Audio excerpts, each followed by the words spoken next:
అందరికీ నమస్తే.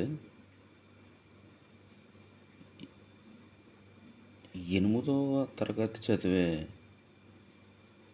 అమ్మాయి పైన 70 సంవత్సరాల ముసలోడు అత్యాచారం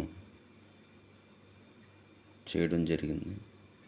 ఈ విషయం గురించే నేను మాట్లాడాలని మీ ముందుకొచ్చాను. ఇది ఎక్కడో జరిగింది కాదు. మన పక్క జిల్లా అయిన తూర్పుగోదావరి జిల్లా తునిలో జరిగింది. ఆ అమ్మాయి గురుకుల పాఠశాలలో చదువుతుందండి. 8వ తరగతి చదువుతుంది. చావుకు దగ్గరగా ఉన్నటువంటి అతను 12 సంవత్సరాల ఒక బాలికను ఇలా చేయడం సభ్య సమాజం తలదించుకుంటుందండి.